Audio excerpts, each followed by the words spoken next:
So ito guys, tinanggal na natin guys yung kanyang charging flex. Ayan.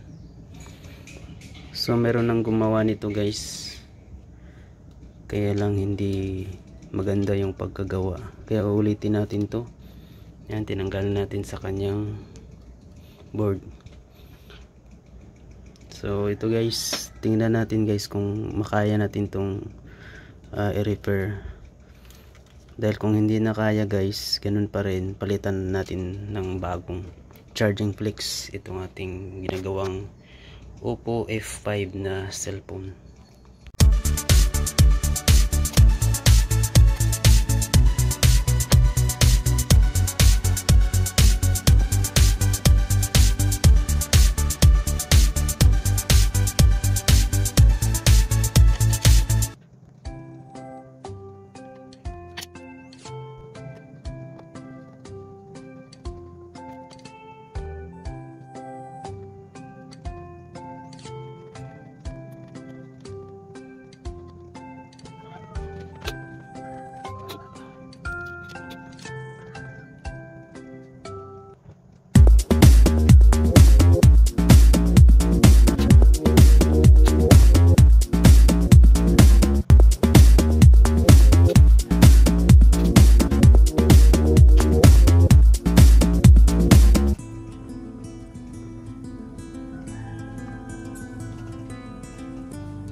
So ito na yun guys, yung ating binalik lang natin yung kanyang charging port. So try na natin tong rin guys, subukan natin kung magcha-charge na siya. So ganitong masira guys, basic lang to guys, no. Tsaka common na tong nangyayari sa ating mga cellphone kapag hindi nagcha-charge. So iwan ko lang bakit ginamper pa nung unang gumawa nito yung guys, yung kanyang charging port. Pwede namang hinangin ganito guys, para bumalik yung pinaka original na niya, position niya. So ito guys, try natin guys kung magcha-charge guys.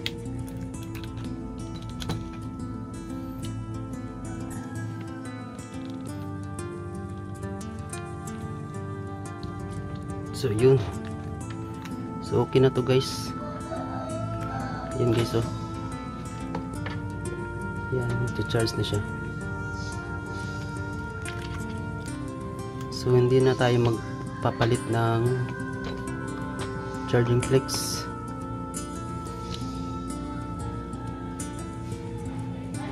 Okay na to guys, so ibalik na natin guys.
So yan guys, tapos na guys. Okay. At magagamit ito ng customer natin guys.